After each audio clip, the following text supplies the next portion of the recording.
Hi friends, welcome back to my channel. ಹೇಗಿದ್ದೀರಾ ಎಲ್ಲರೂ? ನಾವು ಆರಾಮಿದ್ದೀವಿ, ನೀವು ಆರಾಮಿದ್ದೀರಿ ಅಂದ್ಕೊಂಡಿದ್ದೀನಿ. ಇವತ್ತಿನ ರೆಸಿಪಿ ಏನು ಅಂತ ನೋಡೋಣ.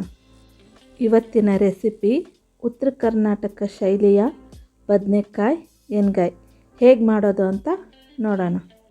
ನೋಡಿ, ನಾನಿಲ್ಲಿ ಮೊದಲಿಗೆ ಒಂದು ಹಂಚು ಬಿಸಿಗೆ ಇಟ್ಕೊಂಡಿದ್ದೀನಿ. ಮೊದಲಿಗೆ ಶೇಂಗಾ ಹುರ್ಕೊಳ್ತಾ ಇದ್ದೀನಿ. ಇಲ್ಲಿ ನೋಡಿ, ಈ ಥರ ನಾವು ಶೇಂಗಾ ಹುರ್ಕೊಳ್ಬೇಕು. ಇವಾಗಿದು ಹುರಿದಿದ್ದಾಗಿದೆ. ನಾನಿಲ್ಲಿ ತೆಗಿತಾ ಇದ್ದೀನಿ ಒಂದು ಪ್ಲೇಟ್ಗೆ. ನೆಕ್ಸ್ಟ್ ಇವಾಗ ಬದನೆಕಾಯಿ ಹೆಚ್ಕೊಳ್ಳೋಣ. ಬದನೆಕಾಯಿ ಹೆಚ್ಕೊಳ್ಳೋಕ್ಕೆ ನಾನಿಲ್ಲಿ ಒಂದು ಬೌಲಲ್ಲಿ ನೀರು ತೊಗೊಂಡು ಸ್ವಲ್ಪ ಉಪ್ಪು ಹಾಕ್ಕೊಂಡಿದ್ದೀನಿ. ನೋಡಿ, ನಾನಿಲ್ಲಿ ಬದನೆಕಾಯಿ ಹೆಚ್ಕೊಳ್ತಾ ಇದ್ದೀನಿ. ಮೊದಲಿಗೆ ಅದ್ರದ್ದು ತೊಟ್ಟು ಕಟ್ ಮಾಡಿ ತೆಗಿತೀನಿ. ಕೆಲವೊಬ್ಬರು ತೆಗಿತಾರೆ, ಕೆಲವೊಬ್ಬರು ತೆಗಿಯಲ್ಲ. ನಾನು ತೆಗಿತಾ ಇದ್ದೀನಿ.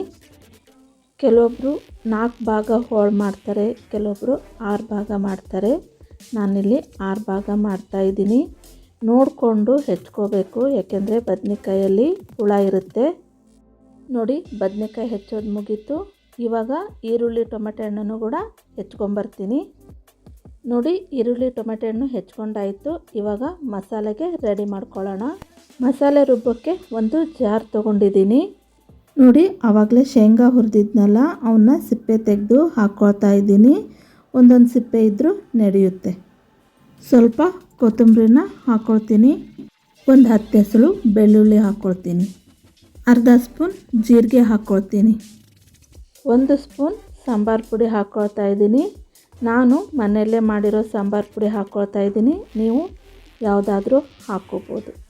ಅರ್ಧ ಸ್ಪೂನ್ ಅರಿಶಿಣ ಹಾಕ್ಕೊಳ್ತಾ ಇದ್ದೀನಿ. 1 ಸ್ಪೂನ್ ಖಾರ ಪುಡಿ ಹಾಕ್ಕೊಳ್ತಾ ಇದ್ದೀನಿ. ನಾನಿಲ್ಲಿ 1 ಟೇಬಲ್ ಸ್ಪೂನಷ್ಟು ಗುರಳ್ ಪುಡಿ ಹಾಕ್ಕೊಳ್ತಾ ಇದ್ದೀನಿ. ಇವಾಗ ಇದಕ್ಕೆ ನಾನು ಸ್ವಲ್ಪ ನೀರು ಹಾಕಿ ನುಣ್ಣಿಗೆ ರುಬ್ಕೊಂಡು ಬರ್ತೀನಿ. ಇದು ಭಾಳ ನೀರು ಆಗಿರಬಾರ್ದು, ಸ್ವಲ್ಪ ಗಟ್ಟಿಯಾಗೇ ಇರಬೇಕು. ನೋಡಿ, ಇದು ಈ ಹದಕ್ಕಿರಬೇಕು, ಯಾಕೆಂದರೆ ಬದನೆಕಾಯಲ್ಲಿ ತುಂಬ್ಕೊಳ್ಳೋಕ್ಕೆ ಗಟ್ಟಿಯಾಗಿರಬೇಕಲ್ಲ, ಅದಕ್ಕೆ. ನೋಡಿ, ಇವಾಗ ರುಬ್ಬಿರೋ ಮಸಾಲೆಗೆ ರುಚಿಗೆ ತಕ್ಕಷ್ಟು ಉಪ್ಪು ಹಾಕ್ಕೊಳ್ತೀನಿ. ರುಬ್ಬಿರೋ ಮಸಾಲೆಗೆ ಸ್ವಲ್ಪ ಆಯಿಲ್ ಹಾಕ್ಕೊಳ್ತೀನಿ. ನೋಡಿ, ಇವಾಗ ಇದನ್ನು ಚೆನ್ನಾಗಿ ಮಿಕ್ಸ್ ಮಾಡ್ಕೋಬೇಕು. ನೋಡಿ, ಇವಾಗ ಮಸಾಲೆ ರೆಡಿಯಾಗಿದೆ. ಬದನೆಕಾಯಿಗೆ ತುಂಬ್ಕೊಳ್ಳೋಣ. ಬದನೆಕಾಯಿನ ಏನು ಕಟ್ ಮಾಡ್ಕೊಂಡಿರ್ತೀವಲ್ಲ, ಆ ಗ್ಯಾಪಲ್ಲಿ ಈ ಮಸಾಲೆನ ತುಂಬಬೇಕು. ನೋಡಿ, ಎಲ್ಲ ಬದನೆಕಾಯಿನೂ ತುಂಬ್ಕೊಂಡು ಆಯಿತು. ಇವಾಗ ಒಗ್ಗರಣೆ ಹಾಕ್ಕೊಳ್ಳೋಣ. ನಾನಿಲ್ಲಿ ಒಂದು ದಬರಿ ಇಟ್ಕೊಂಡಿದ್ದೀನಿ. ಅದಕ್ಕೆ ಸ್ವಲ್ಪ ಆಯಿಲ್ ಹಾಕ್ಕೊಂಡು ಸಾಸಿವೆ ಜೀರಿಗೆ ಹಾಕ್ಕೊಳ್ತಾ ಇದ್ದೀನಿ. ಇವಾಗ ಹೆಚ್ಚಿರೋ ಈರುಳ್ಳಿ ಹಾಕ್ಕೊಳ್ತಾ ಇದ್ದೀನಿ. ಒಂದು 10 ಎಲೆ ಕರಿಬೇವನ್ನ ಹಾಕ್ಕೊಳ್ತಾ ಇದ್ದೀನಿ. ಇವಾಗ ಹೆಚ್ಚಿರೋ ಟೊಮೆಟೊ ಹಣ್ಣು ಹಾಕ್ಕೊಳ್ತೀನಿ. ನೋಡಿ, ಇವಾಗ ನಾನು ಬದನೆಕಾಯಿನ ಹಾಕ್ಕೊಳ್ತಾ ಇದ್ದೀನಿ. ಇವಾಗ ಚೆನ್ನಾಗಿ ಇದನ್ನು ಮಿಕ್ಸ್ ಮಾಡ್ಕೊಳ್ಳಿ. ಮಿಕ್ಸ್ ಮಾಡಿಕೊಂಡು ಒಂದು 10 ನಿಮಿಷ ಮುಚ್ಚಿಟ್ಬಿಡಿ. ನೋಡಿ, ಬದನೆಕಾಯಿಗೆ ತುಂಬಿ ಮಸಾಲೆ ಉಳಿದಿರುತ್ತಲ್ಲ, ಆ ಮಸಾಲೆನೂ ಮತ್ತು ನೀರನ್ನು ಹಾಕಿ ಇದನ್ನು ಬೇಯೋಕ್ಕೆ ಬಿಟ್ಬಿಡಬೇಕು. ನೋಡಿ, ನಾನು ಈ ಅಳತೆಗೆ ನೀರು ಹಾಕ್ಕೊಂಡಿದ್ದೀನಿ. ನೋಡೋಕ್ಕೆ ನೀರು ಅನ್ನಿಸ್ಬೋದು, ಆದರೆ ಇದು ಕುದ್ಮೇಲೆ ಗ್ರೇವಿ ತುಂಬ ಗಟ್ಟಿಯಾಗಿ ಬರುತ್ತೆ. ನೋಡಿ, ಈ ಟೈಮಲ್ಲೇ ಉಪ್ಪು ಖಾರ ನೋಡ್ಕೊಳ್ಳಿ. ನಾನು ನೋಡಿದ್ದೀನಿ, ನಾನು ಹಾಕಿರೋ ಅಳತೆ ಕರೆಕ್ಟ್ ಇದೆ. ಇದನ್ನು ಮುಚ್ಚಿ ಏನು ಬೇಯಿಸ್ಕೊಳ್ಳೋದು ಬೇಡ. ಮುಚ್ಚಿದರೆ ಉಕ್ಕು ಬರುತ್ತೆ. ಓಪನ್ ಇಟ್ಕೊಂಡೆ ಇದನ್ನು ಬೇಯಿಸ್ಕೊಳ್ಳಿ. ನೋಡಿ, ಆವಾಗವಾಗ ಇದನ್ನು ಕೈ ಆಡ್ತಿರಬೇಕು.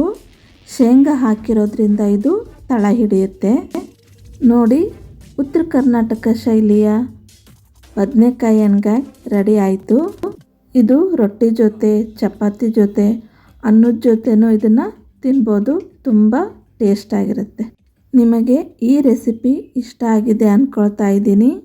ಇಷ್ಟ ಆದರೆ ಲೈಕ್ ಮಾಡಿ, ಶೇರ್ ಮಾಡಿ, ಹೇಗಿತ್ತು ಅಂತ ಕಮೆಂಟ್ ಮೂಲಕ ತಿಳಿಸಿ. ಹಾಗೆ ಸಬ್ಸ್ಕ್ರೈಬ್ ಆಗೋದನ್ನು ಮಾತ್ರ ಮರಿಬೇಡಿ. ಮತ್ತೆ ಸಿಗೋಣ ಇನ್ನೊಂದು ವಿಡಿಯೋವೊಂದಿಗೆ. Thank you for the watching.